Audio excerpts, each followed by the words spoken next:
जी के mission गव्हर्नमेंटमध्ये आपल्या सर्वांचे मनापासून आणि हार्दिक स्वागत आहे. आज मी घेऊन आलेलो आहे अतिशय महत्त्वाचे 24 प्रश्न चालू घडामोडी या विषयावर. चला तर मग सुरुवात करूया. त्या अगोदर आपण जर आमच्या फॅमिलीमध्ये नवीन असाल तर आमच्या जी के मिशन गव्हर्नमेंट या यूट्यूब चॅनलला सबस्क्राईब करायला विसरू नका आणि बेल आयकॉन दाबा म्हणजे तुम्हाला नोटिफिकेशन येईल. चला तर मग सुरुवात करूया. आजचा पहिला प्रश्न असा आहे मित्रांनो, वर्ल्ड बँकेने कोणत्या देशाच्या क्रमवारीत कपात केली आहे? आणि अचूक उत्तर आहे ऑप्शन क्रमांक 2, चीन या देशाच्या क्रमवारीत वर्ल्ड बँकेने कपात केलेली आहे आणि ही कपात कोरोनामुळे या देशाला ठपका बसलेला आहे. आणि ही जी कपात केली ही कपात करण्यामागे ईज ऑफ डुईंग या बिझनेसने दिलेल्या निर्देशांकानुसार वर्ल्ड बँकेने चीन या देशाच्या क्रमवारीत कपात केलेली आहे. आणि या क्रमवारीत सध्या चीनचा 78वा नंबर लागतो. त्यासोबतच आपल्या भारताचा या क्रमवारीत 103वा क्रमांक लागतो. चला तर मग घेऊया आजचा पुढचा प्रश्न क्रमांक 2. ओला कंपनीने कोणत्या राज्यासोबत ई स्कूटर प्रकल्पासाठी करार केलेला आहे? आणि अचूक उत्तर आहे ऑप्शन क्रमांक 4, तामिळनाडू सरकारने ओला कंपनी सोबत ई स्कूटर प्रकल्पासाठी करार केलेला आहे. या करारामार्फत जगातील सर्वात मोठा इलेक्ट्रॉनिक्स स्कूटर निर्मिती उभारण्यासाठी ओला कंपनीने तामिळनाडू सरकारसोबत करार केलेला आहे. या कराराचा अंदाजित खर्च 2400 कोटी असा आहे. आणि हा जो प्रकल्प उभारण्यात येणार आहे हा आत्मनिर्भर भारत या योजनेनिमित्त उभारण्यात येणार आहे. इथे ओला कंपनीचा उल्लेख आलेला आहे आणि ओला कंपनीचे सीईओ आणि चेअरमॅन आहे भावेश अग्रवाल. चला तर घेऊया आजचा आणि तिसरा प्रश्न. व्हाईट हाऊसच्या सचिवपदी कोणाची निवड करण्यात आली आहे? प्रश्न फारच महत्त्वाचा आहे मित्रांनो. आणि अचूक उत्तर आहे ऑप्शन क्रमांक 1, वेदांत पटेल यांची व्हाईट हाऊसच्या सचिवपदी निवड करण्यात आलेली आहे. त्यासोबतच इथे हनुमान बेनिविलिस यांचा उल्लेख आलेला आहे. हनुमान बेनिविलिस हे भारतातील राष्ट्रीय लोकतांत्रिक पार्टीचे अध्यक्ष होते. त्यासोबतच भाजपचे मित्रपक्ष म्हणून सुद्धा ओळखले जात होते. त्या अलीकडे हनुमान बेनिविले यांनी शेतकरी आंदोलनाला पाठिंबा म्हणून संसदेच्या 3 समित्यांचा राजीनामा दिलेला आहे. म्हणून हनुमान बेनिविलिस हे सध्या चर्चेत आहेत. चला तर घेऊन या पुढचा आणि आजचा प्रश्न क्रमांक 4. क्लोज एन्काउंटर हे पुस्तक कोणी लिहिले? प्रश्न पुन्हा एकदा ऐका मित्रांनो, फारच महत्त्वाचा प्रश्न आहे मित्रांनो. क्लोज एन्काउंटर्स हे पुस्तक कोणी लिहिले? आणि योग्य उत्तर आहे ऑप्शन नंबर 1, पुरुषोत्तम बेर्डे यांनी क्लोज एन्काउंटर पुस्तक लिहिले. त्यासोबतच गोपाल चिपलीकट्टी यांनी प्राचीन भारतीय संस्कृती मूलधारणांच्या शोधात असे पुस्तक गोपाल चिपलकट्टी यांनी लिहिले. कोणते पुस्तक गोपाल चिपलकट्टी यांनी लिहिले? प्राचीन भारतीय संस्कृती मूलाधाराच्या शोधात हे पुस्तक गोपाल चिपलकट्टी यांनी लिहिले. तसेच नीला उल्हास चांदोरकर यांनी वाटेवरची दिवे हे पुस्तक नीला चांदोरकर यांनी लिहिले आहे. चला तर घेऊया आजचा आणि अतिशय महत्त्वाचा 5वा प्रश्न क्रमांक 5. कोणत्या राज्यातील पहिले तेल वायू क्षेत्र देशाला समर्पित केलेले आहे? फारच महत्त्वाचा प्रश्न आहे मित्रांनो. आणि अचूक उत्तर आहे ऑप्शन क्रमांक 2, पश्चिम बंगाल सरकारने देशातले पहिले तेल वायू क्षेत्र समर्पित केलेले आहे. आणि हे जे क्षेत्र आहे 24 परगणा जिल्हा मध्ये आहे. आणि अशी माहिती केंद्रीय मंत्री धर्मेंद्र प्रधान यांनी दिलेली आहे. आणि इथले जे तेल आहे हे हल्दिया येथील इंडियन ऑइल कंपनीला शुद्धीकरणासाठी सुद्धा पाठवले जाणार आहे. चला तर घेऊन या आजचा आणि 6वा प्रश्न क्रमांक 6. अतिशय महत्त्वाचा प्रश्न मित्रांनो. कोणता चित्रपट इंग्रजी संवादामुळे ऑस्कर अकादमीने नाकारलेला आहे? आणि अचूक उत्तर आहे ऑप्शन क्रमांक 3 फनी बॉय हा चित्रपट इंग्रजी संवादामुळे ऑस्कर अकादमीने नाकारलेला आहे आणि हा चित्रपट कॅनडाच्या वतीने ऑस्कर स्पर्धेत पाठवला होता. इथे फनी बॉयचा उल्लेख आलेला आहे आणि फनी बॉयच्या निर्मात्या आहे दीपा मेहता. त्यासोबत हा जो चित्रपट आहे हा academy of motion picture and science या संस्थेने नाकारलेला आहे आणि कशामुळे 50% पेक्षा जास्त यामध्ये इंग्रजी संवाद आहे. इथे फनी बॉय हा चित्रपट श्रीलंकेतील सिली आणि तामिळ यांच्यामध्ये असणारा जो वाद होता हा या चित्रपटामध्ये दाखवण्यात येणार होता. त्यामुळे इथे इंग्रजी संवादामुळे हा चित्रपट ऑस्करमधून नाकारलेला आहे. चला तर घेऊन या पुढचा आणि आजचा 7वा प्रश्न. प्रश्न क्रमांक 7. अलीकडे किती खेळाला क्रीडा मंत्रालयाची मान्यता मिळालेली आहे? प्रश्न फारच महत्त्वाचा मित्रांनो. भारतामध्ये अलीकडे किती खेळाला क्रीडा मंत्रालयाची मान्यता मिळालेली आहे? आणि अचूक उत्तर आहे ऑप्शन क्रमांक 2 4 खेळाला अलीकडे क्रीडा मंत्रालयाची मान्यता मिळालेली आहे. यामध्ये मल्लखांब, गटका, कलरीपायटू आणि थातंबा अशा या 4 खेळांचा उल्लेख आहे. इथे मल्लखांब हा महाराष्ट्र आणि मध्य प्रदेशमध्ये आणि सर्व भारतात खेळला जातो.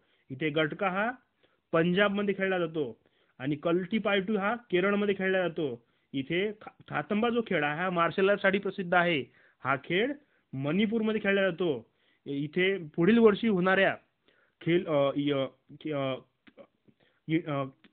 खेलो इंडिया या क्रीडा स्पर्धेत हा खेळ खेळण्यात येणार आहे आणि ही जी क्रीडा स्पर्धा आहे ही हरियाणामध्ये होणार आहे. आणि इथे क्रीडा या क्षेत्राचा उल्लेख आलेला आहे. आपल्या देशाचे केंद्रीय क्रीडा मंत्री आहे किरण रिजिजू. चला तर घेऊन या आजचा पुढचा आणि सोबतच इथे खेळाचा उल्लेख आलेला आहे. यामध्ये महाराष्ट्र ॲथलेटिक्स संघटनेच्या निवडणुकीत आदिल सुमारीवाला इथे खेळाचा उल्लेख आलेल्यामुळे एक लक्षात सांगायची गोष्ट झाल्यास आदिल सुमारीवाला यांना महाराष्ट्र ॲथलेटिक्स संघटनेचा निवडणूकमध्ये पुन्हा एकदा निवडून अध्यक्षस्थानी अध्यक्ष झालेले आहेत. चला तर घेऊन या पुढचा आणि आजचा 8वा प्रश्न. प्रश्न क्रमांक 8. अलीकडे कोणत्या देशातील संसद बरखास्त करण्यात आलेली आहे? फारच महत्त्वाचा प्रश्न आहे मित्रांनो. अलीकडे कोणत्या देशातील संसद बरखास्त करण्यात आलेली आहे? आणि अचूक उत्तर आहे ऑप्शन क्रमांक 1 नेपाळ या देशाची संसद बरखास्त करण्यात आलेली आहे. तर नेपाळचा उल्लेख आलेला आहे. नेपाळच्या राष्ट्राध्यक्ष आहे विद्या भंडारी आणि इथले यांचे जे सध्याचे जे पंतप्रधान होते के.पी. शर्मा यांनी विद्या भंडारीकडे यांचा राजीनामा पाठवलेला आहे. चला तर आणि ही बरखास्त झालेली संसद पुन्हा 30 एप्रिल ते 10 मे दरम्यान याची निवडणूक होणार आहे. चला तर घेऊन येऊया आजचा पुढचा आणि 9वा प्रश्न. प्रश्न क्रमांक 9. बालकुमार साहित्य संमेलन कुठे पार पडणार आहे? फारच महत्त्वाचा प्रश्न मित्रांनो. प्रश्न असा आहे बालकुमार साहित्य संमेलन कुठे पार पडणार आहे? आणि अचूक उत्तर आहे ऑप्शन क्रमांक 1 अकोले आणि कुडाळ इथे बालकुमार साहित्य पार पडणार आहे. आणि हा जो साहित्य संमेलन पार पडणार आहे अमरेंद्र भास्कर बालकुमार यांच्या संस्थेद्वारे हे साहित्य संमेलन पार पडणार आहे. आणि या वर्षी हे 30वी आवृत्ती आहे. या भास्कर बालकुमार संस्थेच्या अध्यक्ष आहेत डॉक्टर संगीता बर्वे.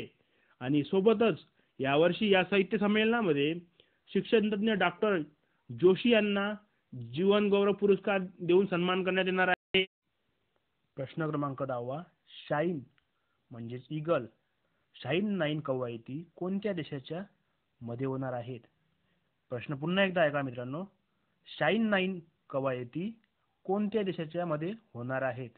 आणि अचूक उत्तर आहे ऑप्शन क्रमांक 1 पाकिस्तान आणि चीन या देशाच्या मध्ये होणार आहे.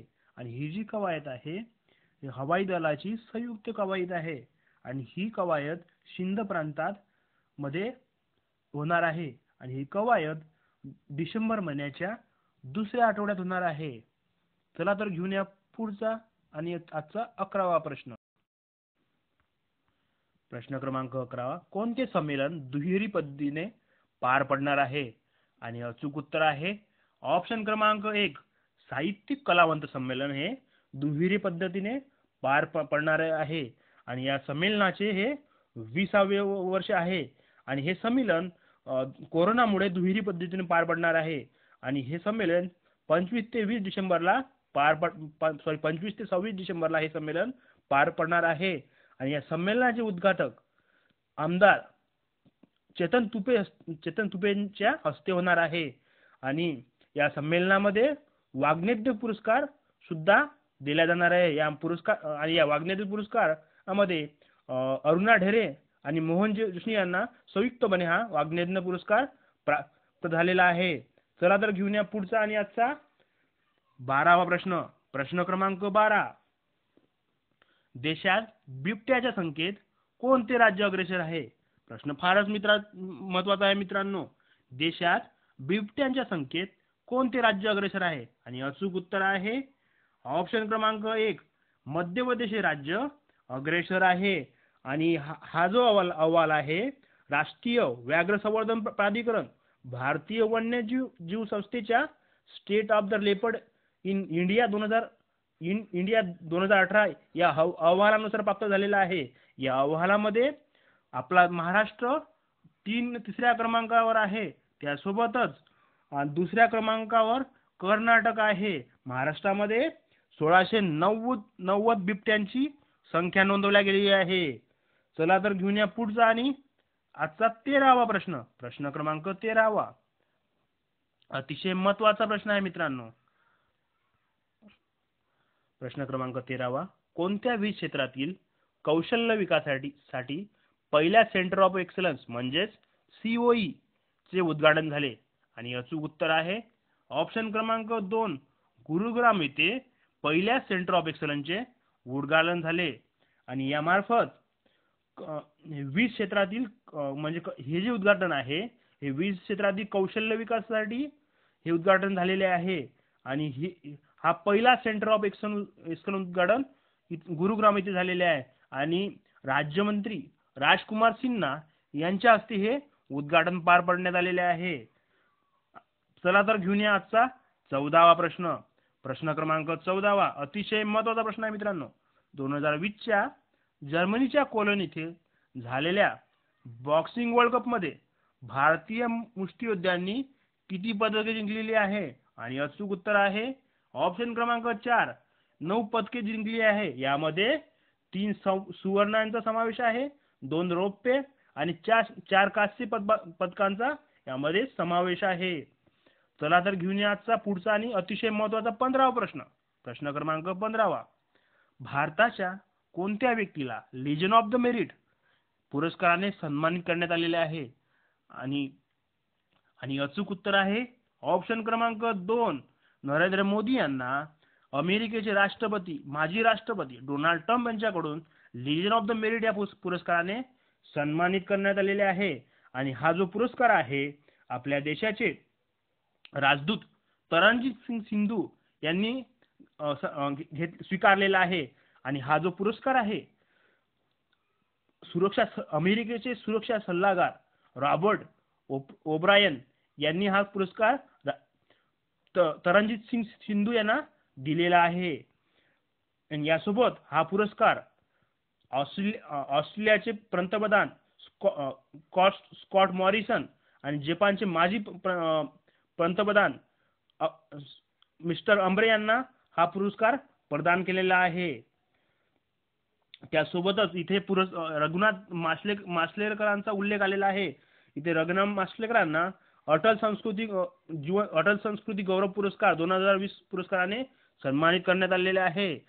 कोणाला? रघुनाथ माशेलकरांना अटल संस्कृती गौरव पुरस्कार देऊन सन्मानित करण्यात आलेले आहे. हा पुरस्कार जो आहे संस्कृती प्रतिष्ठानतर्फे देण्यात आलेला आहे. आणि हा पुरस्कार अटल बिहारी वाजपेयी आपल्या देशाचे माजी पंतप्रधान यांच्या जन्मदिवशी 25 डिसेंबरला देण्यात येणार आहे. चला तर घेऊन या पुढचा आणि आजचा 16वा प्रश्न. प्रश्न क्रमांक 16वा. महाराष्ट्र राज्यातील पहिले IVF केंद्र कोणत्या शहरात होणार आहे? आणि अचूक उत्तर आहे ऑप्शन क्रमांक 2 नागपूर या शहरात महाराष्ट्र राज्यातील पहिले IVF केंद्र तयार होणार आहे. आणि IVF म्हणजेच इन व्हिट्रो फर्टिलिटी. आणि हे IVF केंद्र आहे हे कशासाठी तयार होणार आहे? आनुवंशिक व इतर काही कारणाने आई होऊ न शकणाऱ्यांना ही IVF पद्धतीने उपचार केले जातील. त्यासाठी हे IVF केंद्र नागपूर इथे स्थापन करण्यात येणार आहे. चला तर घेऊया पुढचा आणि आजचा 17वा प्रश्न. प्रश्न क्रमांक 17. टोकियो ऑलिम्पिक खर्चात किती टक्क्यांनी वाढ झालेली आहे? प्रश्न फारच महत्त्वाचा आहे मित्रांनो. टोकियो ऑलिम्पिक्स खर्चात किती टक्क्यांनी वाढ झालेली आहे? आणि अचूक उत्तर आहे ऑप्शन क्रमांक 4 22% खर्चात वाढ झालेली आहे. चला तर घेऊया पुढचा आणि आजचा 18वा प्रश्न. प्रश्न क्रमांक 18. G7 परिषदेला कोणत्या देशाला निमंत्रण देण्यात आलेले आहे? प्रश्न फारच महत्त्वाचा प्रश्न आहे मित्रांनो. G7 परिषदेबद्दल प्रश्न आहे. G7 परिषदेला कोणत्या देशाला निमंत्रण देण्यात आलेले आहे? आणि अचूक उत्तर आहे ऑप्शन क्रमांक 4 भारत म्हणजे आपल्या देशाला G7 परिषदेला आमंत्रण देण्यात आले आहे. आणि हे आमंत्रण ब्रिटनचे पंतप्रधान बोरिस जॉन्सन यांनी पाठवलेले आहे. आणि या G7 परिषदेचा भारत सदस्य नसताना सुद्धा बोरिस जॉन्सन यांनी पुढील वर्षी होणाऱ्या 2021 मध्ये होणाऱ्या ब्रिटनमध्ये होणाऱ्या 47वी आवृत्तीला भारताला निमंत्रण दिलेले आहे. त्यासोबतच 2020 लाही अमेरिकेला होणार होती, पण काही कारणास्तव कोरोनामुळे रद्द करण्यात आलेली आहे. आणि 2019 ची जी परिषद होती ती फ्रान्सला झाली होती. आणि इथे G7 चा उल्लेख आलेला आहे. ते G7 गटाची जी स्थापना आहे 1975 ला स्थापन झाली होती. आणि पहिली परिषद पॅरिस फ्रान्स मध्ये झालेली होती. आणि या परिषदेमध्ये 7 देशांचा समावेश आहे. या देशामध्ये Britain, Canada, France, Germany, Italy, Japan आणि अमेरिका या विकसित देशांचा समावेश आहे. याच परिषदेला 1997 मध्ये रशियाला सुद्धा समाविष्ट करण्यात आले होते. आणि त्या गटाला G8 या नावाने सुद्धा ओळखले होते. पण अलीकडे या गटामधून G7 मधून रशिया बाहेर पडलेला आहे. म्हणून यंदा 2021च्या 47व्या आवृत्तीला G7 परिषदेला भारताला आमंत्रण देण्यात आलेले आहे. चला तर घेऊया पुढचा आणि आजचा 19वा प्रश्न. प्रश्न क्रमांक 19. क्षेत्रफळाच्या दृष्टीने राज्यातील सर्वात मोठी महानगरपालिका कोणती आहे? म्हणजेच क्षेत्रफळाच्या दृष्टीने महाराष्ट्र राज्यातील सर्वात मोठी महानगरपालिका कोणती आहे? आणि अचूक उत्तर आहे ऑप्शन क्रमांक 1 पुणे ही महानगरपालिका राज्यातील सर्वात मोठी महानगरपालिका आहे. आणि कोणाच्या दृष्टिकोनातून? क्षेत्रफळाच्या दृष्टिकोनातून. आणि या अगोदर मुंबई महानगरपालिकेचा पहिला क्रमांक लागत होता क्षेत्रफळाच्या दृष्टीने. अलीकडे पुणे महानगरपालिकेत 23 गावांचा समावेश करण्यात आलेला आहे. त्या कारणामुळे पुणे ही महानगरपालिका सध्या महाराष्ट्रातून क्षेत्रफळाच्या दृष्टीने पहिल्या क्रमांकाची झालेली आहे. चला तर घेऊया पुढचा आणि आजचा 20वा प्रश्न. प्रश्न क्रमांक 20. स्मृती साहित्य जीवन गौरव पुरस्काराने कोणाला सन्मानित करण्यात आलेले आहे? आणि अचूक उत्तर आहे ऑप्शन क्रमांक 4 1 आणि 2 म्हणजेच महेश यलंजकुवार आणि गजानन खातू यांना संयुक्तपणे हा पुरस्कार देऊन सन्मानित करण्यात आलेला आहे. हा जो पुरस्कार आहे महाराष्ट्र फाउंडेशन मार्फत दिला जातो. आणि या पुरस्काराचं नाव आहे दिलीप चित्रे स्मृती जीवन गौरव पुरस्कार. आणि या पुरस्काराचे स्वरूप आहे 2 लाख रुपये रोख स्मृतिचिन्ह असा हा पुरस्काराचे स्वरूप आहे. आणि स्मृती साहित्य जीवन गौरव पुरस्काराने महेश येलकुंचवार आणि गजानन खातू यांना संयुक्तपणे हा पुरस्कार देण्यात आलेला आहे. चला तर घेऊया पुढचा आणि आजचा 21वा प्रश्न. प्रश्न क्रमांक 21. मोहम्मद रफी जीवन गौरव पुरस्काराने कोणाला सन्मानित करण्यात आलेले आहे? आणि अचूक उत्तर आहे ऑप्शन क्रमांक 1, कल्याणजी शाह यांना मरणोत्तर मोहम्मद रफी जीवन गौरव पुरस्काराने सन्मानित करण्यात आलेले आहे. तसेच शब्बीर कुमार यांना मोहम्मद रफी पुरस्काराने सन्मानित करण्यात आलेले आहे. आणि हा पुरस्कार केरळचे राज्यपाल आरिफ खान यांच्या माध्यमातून देण्यात आलेला आहे. आणि या पुरस्काराचे स्वरूप मोहम्मद रफी जीवन गौरव पुरस्काराचे स्वरूप आहे 1,00,000 रुपये रोख आणि स्मृतिचिन्ह. आणि दुसरा जो पुरस्कार शब्बीर कुमार यांना प्राप्त झालेला आहे, जो पुरस्कार आहे मोहम्मद रफी पुरस्कार, त्याच पुरस्काराचे स्वरूप आहे 51,000 रुपये रोख व स्मृतिचिन्ह. इथे सुगता कुमारी यांचा उल्लेख आलेला आहे. आणि ह्या सुगता कुमारी ह्या 86व्या वर्षी मरण पावलेल्या आहेत. आणि ह्या सुगता कुमारी ज्या आहेत हा मल्याळम कवी होत्या आणि यांना सोबतच सुगता टीचर या नावाने ओळखल्या जात होत्या. आणि इथे सुगता कुमारी ह्या केरळ महिला राज्य आयोगाच्या पहिल्या अध्यक्ष सुद्धा होत्या. आणि 2013 मध्ये यांना सरस्वती सन्मान देऊन सन्मान करण्यात आला होता.